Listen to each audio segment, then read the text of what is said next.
Es muy serio para nuestro país entrar de lleno en la radicalización más autoritaria de Morena. Comenzaron las expropiaciones en México.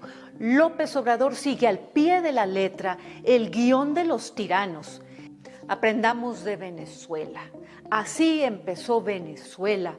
Así inició su debacle, con expropiaciones que terminaron por expulsar a los venezolanos de su propia tierra. Es un precedente terrible, con razón o sin razón, pero las futuras inversiones a México espantan al capital que quiere venir a invertir. ¿Qué seguridad hay para el inversionista? Yo ya me estoy también preocupando porque estoy viendo que el tiempo se le agota a este gobierno y cada vez más estamos viendo y viviendo medidas absolutamente atrabiliarias. Tenemos un gobierno que está encabezado por un señor que es presidente de la República, que está haciendo todos los días todo lo posible por hacer lo que él quiere y por evitar todos los días que los ciudadanos estemos involucrados en aquello que él decide.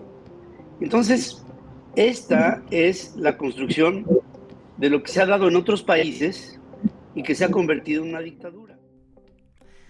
México ya es como Venezuela. El presidente Andrés Manuel López Obrador está iniciando una nueva etapa de radicalización de la llamada Cuarta Transformación. Estamos ante el inicio de una desenfrenada era de expropiaciones de la propiedad privada en México, o será que estamos transitando a la reconstrucción de un estado de bienestar que durante las décadas pasadas pues se desmanteló.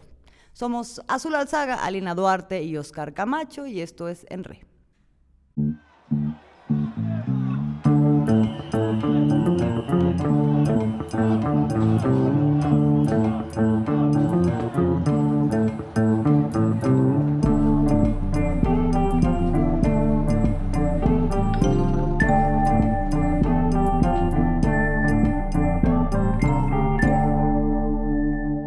Bueno, vamos con de qué va esto. Durante las últimas 2 décadas en América Latina hemos escuchado que los gobiernos de izquierda o progresistas han sido consistentemente estigmatizados con frases como ya somos como Venezuela, tal o cual gobierno está actuando bajo los dictámenes del Foro de Sao Paulo, se acerca una dictadura.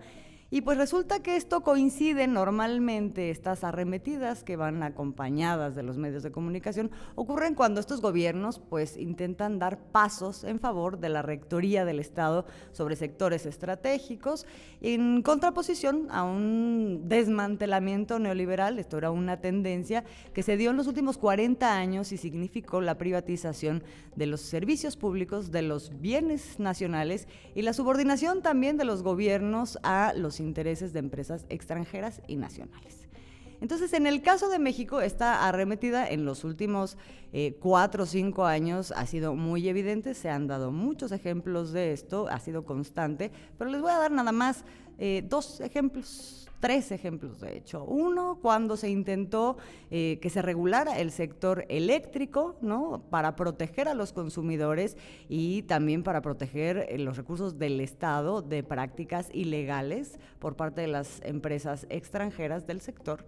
Y bueno, ahí hubo una primera embestida. También se dio cuando se canceló un aeropuerto que estaba marcado por la corrupción, que prometía ser una desangra económica para las arcas públicas infinitamente, digamos, por los siglos de los siglos, y además también pues trastornar todo el entorno ambiental de la zona. Y ahora se vuelve a dar a propósito de la recuperación de una concesión, no de una concesión, de un pedazo de una concesión que había sido otorgada en la época neoliberal a uno de los empresarios más ricos del país. Entonces, voy contigo, Oscar, cuéntame qué pasó. Ya en México estamos entrando en esta etapa radical del castrochavismo, de la Cuarta Transformación, ¿o qué? Bueno, mira, yo creo que eso es lo que dicen los medios, que están controlados por las clases privilegiadas de México, ¿no? Eso han querido hacerle creer a la gente, indudablemente, con sus titulares donde dicen, esta es la primera expropiación de este gobierno y seguramente después de van a venir una cascada de expropiaciones adicionales.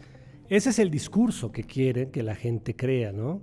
Pero en realidad esto no tiene nada que ver con eso. O sea, yo no estigmatizo para nada ni al gobierno de Chávez, ni comparto esa frase donde dicen México es Venezuela, porque pues yo no comparto esta estigmatización tampoco para Venezuela, ¿no? Creo que son proyectos y países diferentes, y cada país lleva la ruta de su propia historia que debe ser decidida por los ciudadanos. En México lo que ocurre con esta acción del presidente López Obrador es como tú lo señalaste muy bien, es la recuperación de una concesión, de un tramo de 120 kilómetros, pero no es exactamente lo más importante ni siquiera eso. ¿Cuál es la importancia de esta recuperación?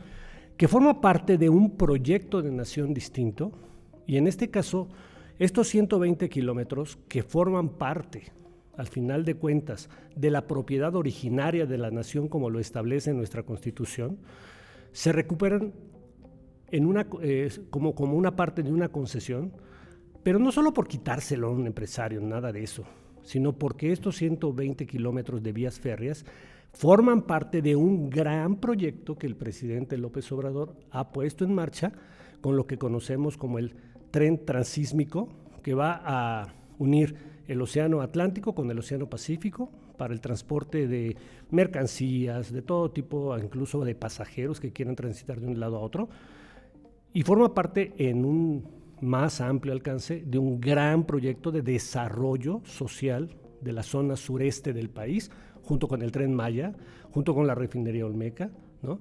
Entonces, se está recuperando para estos proyectos 120 kilómetros de vía, y lo importante es que el Estado ejerce y le devuelve a los ciudadanos esa parte requerida para el desarrollo social, cosa que ningún gobierno anterior había hecho.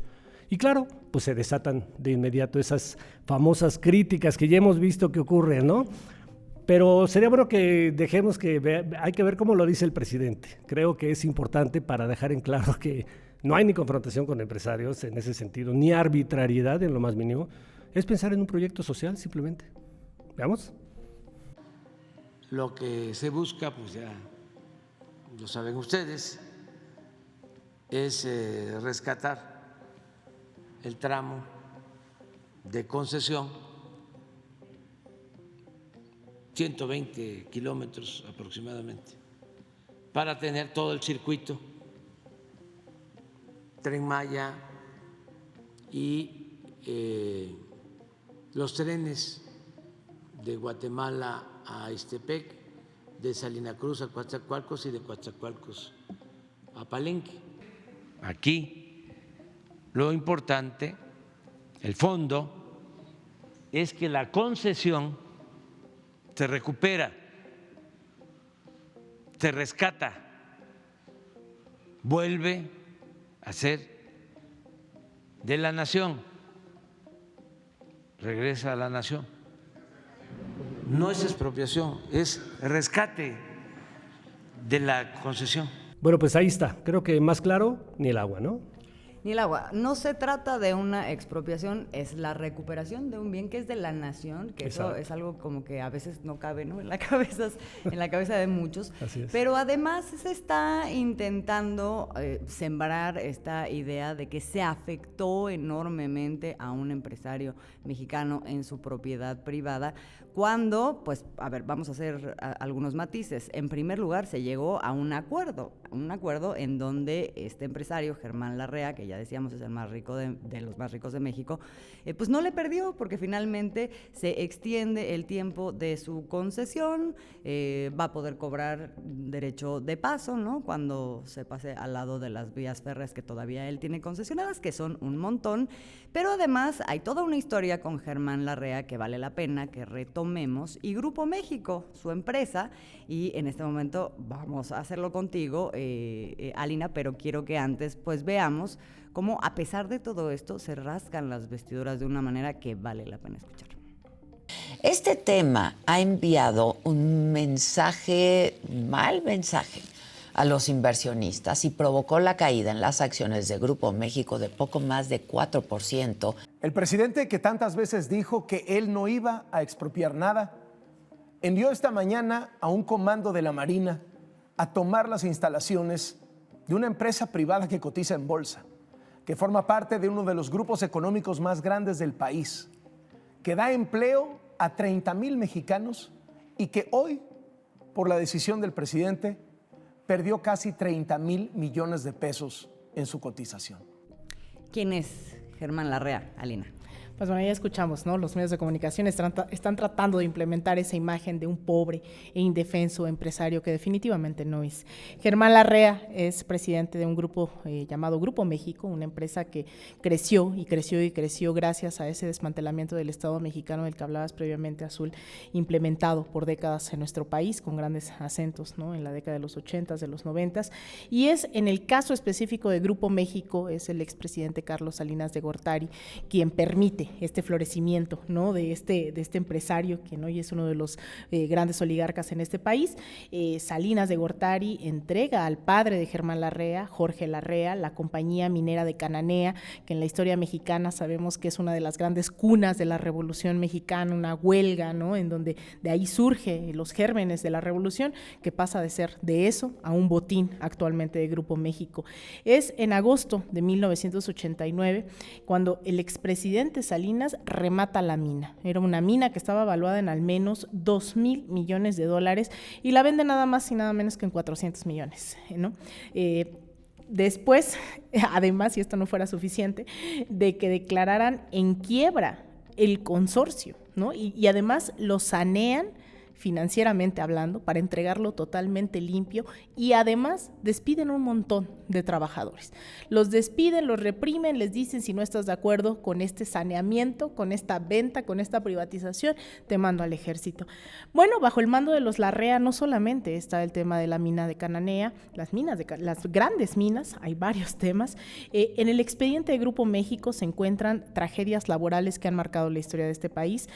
Una de las más graves, la muerte de 65 mineros en el año 2006 en la mina Pasta de Conchos, de la cual, bueno, hemos recordado, ¿no? En varias ocasiones ha marcado esto a la historia de este país. Los dejaron morir y no hubo justicia, ¿no? En ese momento. También Larrea, más que conocerse, porque además es alguien que mantiene bajo perfil, no tiene redes sociales, se mantiene muy en la vida incógnita, es responsable del peor desastre medioambiental, uno de los peores a la fecha aquí en México, que es el ecocidio sobre los ríos Sonora y Bacanuchi en 2014, luego del derrame de 40,000 litros cúbicos de tóxicos en los mismos. A pesar de todo esto, obviamente, Grupo México no se da abasto con una que otra mina, ¿no? También tiene concesionadas hectáreas para la explotación en todo el estado de Sonora, y para ser uno de los millonarios principales de México, pues bueno, tendrían que diversificarse, no solamente están en el tema de las minas. Hoy tiene, imagínense, para amasar una fortuna de al menos 30,000 millones de dólares, según el último listado de la revista Forbes, que a saber cuánto dinero más pueden o no tener bajo la almohada. Pues hay que recordar que no solo es el salinato en ese periodo, sino también es Ernesto Zedillo quien después dice: no tienes suficiente dinero, vamos a darte más, ¿no? Conocido como el llamado efecto tequila, esta crisis económica que estalla en diciembre de 1994, decidió destinar el presidente Ernesto Zedillo dinero del pueblo mexicano a recapitalizar bancos privados, rescata a un puñado de empresarios, ¿no? Les da absolutamente todo y acelera las privatizaciones. Ahí en ese momento, en ese sexenio, es el 1998, conocido como el rey del cobre, quien ya era en ese momento propietario tanto de Grupo México como de Union Pacific Railroad, adquiere el ferrocarril Pacífico Norte, la red ferroviaria más extensa de México, con casi 500 locomotoras y 8,500 kilómetros de vía. Hoy estamos hablando solo de 120 kilómetros, es tremendo, ¿no? Lo que tienen, incluidos, ¿no? Estos tramos que estamos hablando hoy en cuestión. Entonces, bueno, ahí evidentemente no, en esos momentos de privatizaciones, ya lo veremos después, no solamente es Larrea, coincide que justamente hay varios apellidos, ¿no?, que ahí fueron beneficiarios, como el mismo Carlos Slim, que seguramente nos dará para hablar de él en muchos programas, también se beneficia de esto.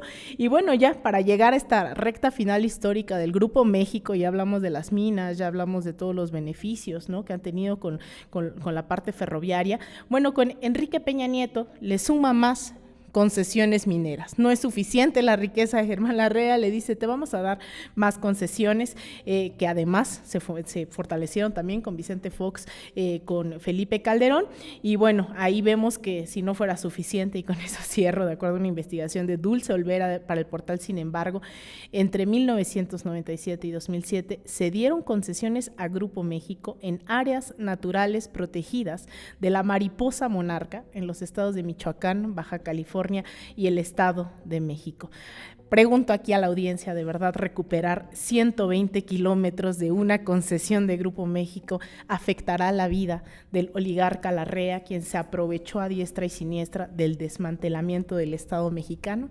Hoy tiene alrededor de 250 concesiones en el país Larrea, nada más. Pero pobrecito sus 120 kilómetros. Exacto. Con que le quiten ese trámite. Sí. Creo que es importante ver que esto es un botón de muestra, Germán. No estamos hablando aquí del caso de un villano, ¿no? Estamos hablando de un modelo, de un sistema que permitió el desmantelamiento del sector público, que se dio en un momento en donde también las principales fortunas en este país se amasaron, justo dentro de la lógica de que hubiera esta secuencia de privatizaciones con, evidentemente, una complicidad de los gobiernos, los partidos, el Poder Judicial, los medios de comunicación. Todo estaba cuajado, digamos, era una consigna vender los recursos de la nación y de paso ganar beneficios en el camino, personales, de grupo y etcétera, ¿no? Creo que vale la pena, para dimensionar más o menos de qué estamos hablando, pues ver qué es todo lo que se privatizó. Empezamos con Carlos Salinas. Dicho sea de paso, esto es un poquito arbitrario porque con Miguel de la Madrid, que fue el sexenio anterior, iniciaron grandes privatizaciones también en el país, pero bueno, ya lo que pasó después fue monumental, ¿no? Con Carlos Salinas se vendieron 18 bancos, entre ellos Banamex, Bancomer, Serfín, Comermex, Somex, y estos eran evidentemente antes del Estado. También en esta secuencia de privatizaciones se dan empresas estratégicas como Teléfonos de México, que se dio a Carlos Slim, del ramo siderúrgico, Altos Hornos de México, Siderúrgica Nacional, ya mencionaba Salina, Cananea, y entre este periodo y el fin, digamos, de la era neoliberal, pues estamos hablando de que se concesionó pues 60% del territorio del país a mineras privadas. Luego vino Zedillo, que profundizó un poco más con el tema de los ferrocarriles, ahí es donde entra Germán Larrea en este negocio, ¿no? También ya hablabas de estas concesiones, beneficios tremendos en electricidad, en gas, en minas, en pesca. Se vendieron incluso satélites como Morelos 1, Morelos 2, Solidaridad 1 y 2. Y también hay que recordar que aquí se daban mecanismos que pues también fueron reproduciéndose, ¿no? Este tema de las puertas giratorias. Es después, con la venta de los ferrocarriles, Ernesto Zedillo, que era el presidente, luego terminó en el consejo ejecutivo de algunas de las empresas que fueron concesionadas durante su gobierno. Esta es una práctica que luego se repitió en otras administraciones con otros sectores estratégicos también, como Felipe Calderón. Luego un día también platicaremos de eso. Vino Vicente Fox y pues él entró al tema de las aerolíneas, ¿no? Entregó Mexicana de Aviación a manos privadas, Aeroméxico, también entregó Aseguradora Hidalgo, el Puerto de México y otras múltiples concesiones. Calderón, pues es que luego ya iban quedando más poquitas, ¿no? Entonces Calderón, no pues es que ya no quisieran privatizar, ya no tenían nada que privatizar.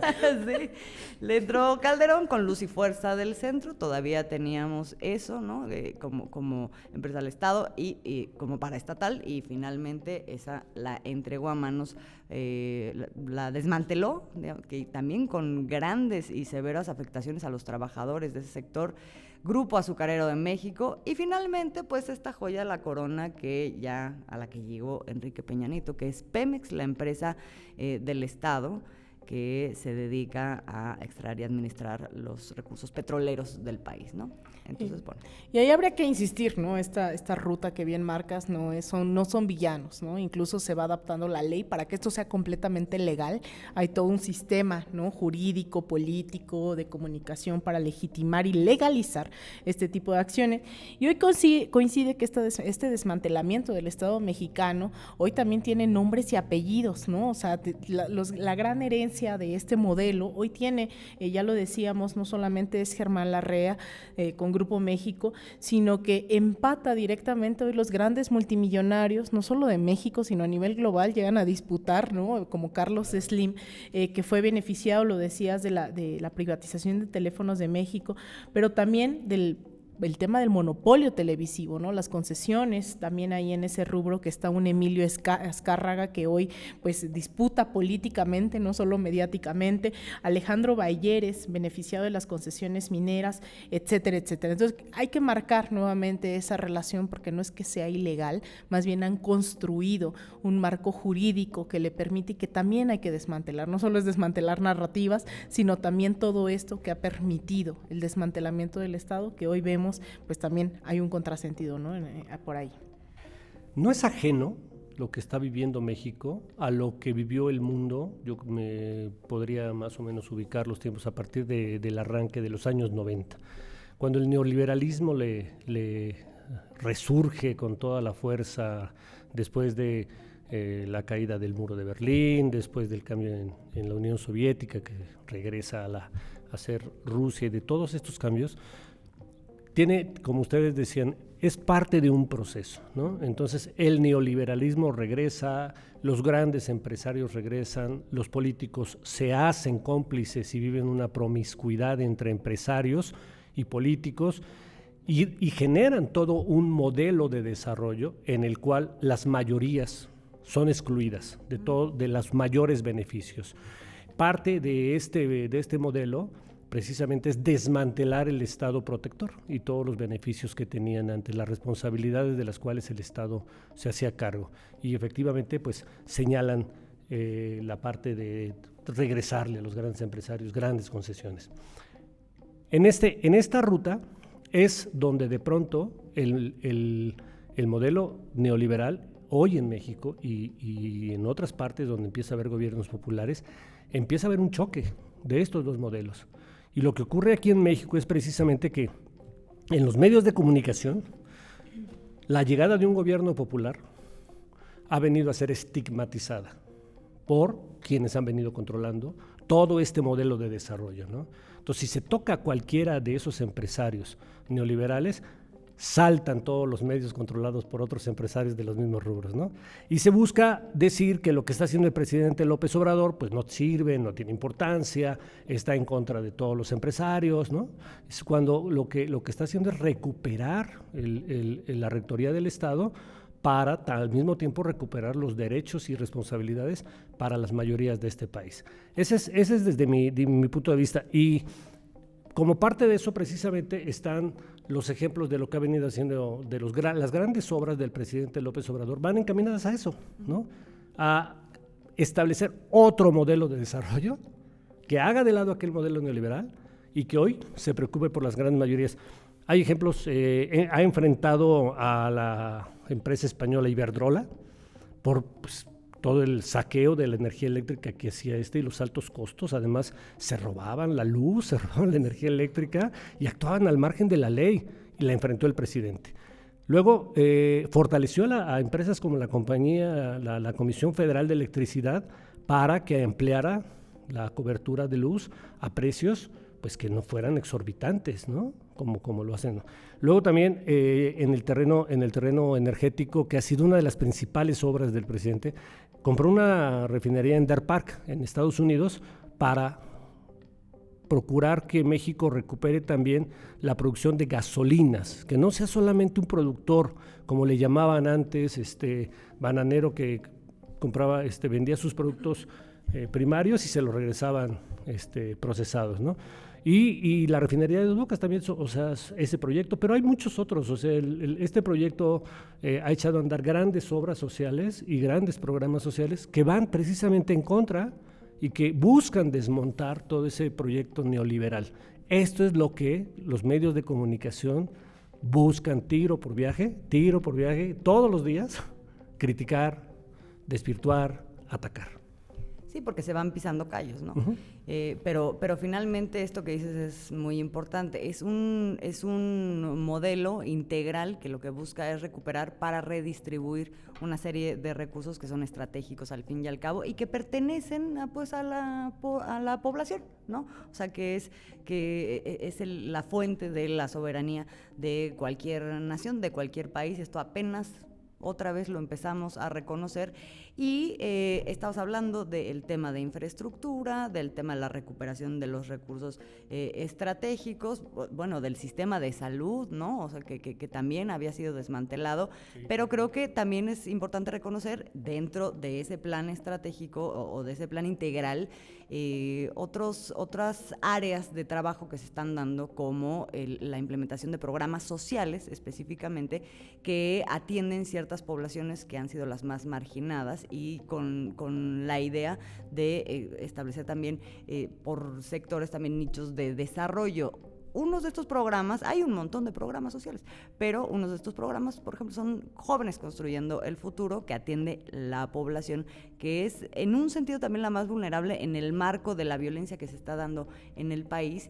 Y el otro, que también me parece a mí muy importante, es Sembrando Vida, ¿no? Que también tiene un propósito de altos alcances. Y estos programas, dicho sea de paso, no solamente se implementan en este momento en México. México se empieza a convertir, por un lado, en un ejemplo y por otro lado en accionador de este modelo en otros lugares. Por ejemplo, Centroamérica, El Salvador, Honduras, Cuba, Belice han sido beneficiarios de estos programas y bueno, pues ahí le vamos avanzando. Yo creo que el camino es bastante largo, ¿no? Hay que tener claro sí, que vaya, estos procesos de los que estamos hablando de décadas de desmantelamiento del Estado, evidentemente, sean decretos o no, sean este tipo de medidas, el camino y el trayecto para quitar toda esta parte neoliberal, tanto en un proyecto económico, político, social, pero también incluso ideológico, ¿no? Va a tardar bastante, cultural. Pero fíjense que hay también el tratamiento de la información, ¿no? Hay cosas que sí merecen los titulares de ciertos medios de comunicación, hay otros no. Resulta que ha habido un montón, ¿no? de temas sobre la mesa relacionados a expropiaciones, y la que sí ocurrió, pero que no fue tratada de la misma forma, fue la reciente expropiación que se hizo para garantizar los tramos, ¿no? La conectividad del nuevo Aeropuerto Internacional Felipe Ángeles, en la cual se expropiaron casi 114,000 metros cuadrados de propiedad en municipios, ¿no? Que están aquí muy cerca de la Ciudad de México, en el Estado de México, de Tultitlán, Tultepec y Nextlalpan, y que en esta lógica yo no vi que fuera la misma narrativa, ¿no? Si es el capital de Germán Larrea, si es el capital de Azcárraga, de Bayeres, entonces hay que pegar el grito en el cielo, pero resulta que aquí, como no son los grandes capitales, ¿no? Como, bueno, son expropiaciones, ¿no? Mínimas, pues los noticieros no la narraron, ¿no? Igual, así que mira, les juro que pues, no es mi imaginación, vamos a ver cómo lo narraron. Con la finalidad de llevar a cabo la construcción de los centros de transferencia modal 1, 3, 4 y 6 de la línea 1 del tren suburbano que llegará hasta el Aeropuerto Internacional Felipe Ángeles, este lunes el gobierno federal publicó en el Diario Oficial de la Federación la expropiación por causa de utilidad pública de 113,838 metros cuadrados de terrenos de propiedad privada. Hoy sí se concretó una expropiación por causa de utilidad pública de más de 113,000 metros cuadrados de terrenos de propiedad privada en Tultitlán, Tultepec y Nextlalpan, en el Estado de México, para garantizar, dice el decreto, la conexión entre el tren suburbano y el Aeropuerto Felipe Ángeles. Bueno, pues no suena a nada de escándalo, ¿no? Como lo narraron con el pobre empresario Exacto. millonario de Germán Larrea. Y solo por no dejarlo pasar, a propósito que comenzábamos con estas narrativas castrochavistas, ¿no? Que no son nuevas tampoco en México. Hay que recordar esta gran campaña sucia en contra del presidente López Obrador siendo jefe de gobierno de la Ciudad de México 2004-2006, de que es un peligro para México y de que vamos a hacer Venezuela desde ese entonces. Pues esas versiones han estado presentes y latentes dentro de digamos, de la actual administración. Incluso hace unos meses, a principio de este año, veíamos que los titulares eran que ya venían los agentes castrochavistas, sobre todo chavistas, a gobernar aquí y a meter mano, ¿no?, en la administración, cuando en realidad estos videos que estaban descontextualizados, resulta que eran cadetes militares que participaban en la 9ª edición de la competencia internacional Chimaltlali 2023, organizados por la Secretaría de Defensa Nacional.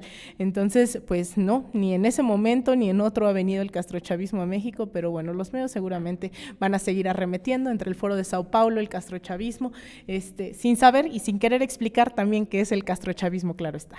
Exactamente, que eso es otro, que nos merecería un otro programa, pero creo que hay suficientes elementos ya para que usted se haga una muy buena idea de qué es lo que está en juego aquí, de cuál es el contexto de toda esta situación y de todo este bombardeo mediático al que nos enfrentamos día con día y también en otros países lo están viviendo. ¿Con qué cierras, Óscar?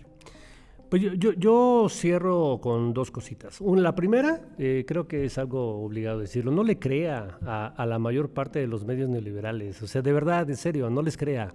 Y si lo tiene que leer o tiene que escuchar, pues ponga en duda mucho de lo que ahí se dice, ¿no? Creo que es un primer paso para también empezar a desmontar esa narrativa que nos quieren vender día con día. Porque así como con el inicio del neoliberalismo se empezó a imponer una narrativa en todos los medios de que el esfuerzo individual es lo único que te puede sacar adelante, no te organices ni en sindicatos, ¿no? No pienses en la organización campesina, nada de eso, ¿no? Exacto, tú a lo tuyo, ¿no? Y crece con tu esfuerzo, ¿no? Y hoy creo que parte de una de las cosas que yo sí diría es, no hay que creerle a los medios identificados con los grandes corporativos, ¿no? No nos crea a nosotros tampoco, mejor documéntese y compárelo con la realidad, ¿no? Esa es la parte. Y la otra es, pues creo que el proyecto hoy del presidente López Obrador sí va en el sentido de desmontar y parte de ese proyecto neoliberal y de recuperar la rectoría del Estado para el beneficio de las mayorías. Y como dices, falta mucho por hacer y ahí en ese proceso pues es importantísimo el involucramiento de la gente si es que queremos profundizar en este proceso. Y demás medios alternativos, así que síganos en redes sociales también, aprovechando el comercial en De Raíz Media, así que bueno, ahí está la invitación también. Pues ya nos vamos a despedir, muchísimas gracias por acompañarnos, somos Alina Duarte, Óscar Camacho, Azul Alzaga, esto es En Red, una colaboración con De Raíz y Canal Red. Gracias y hasta la próxima.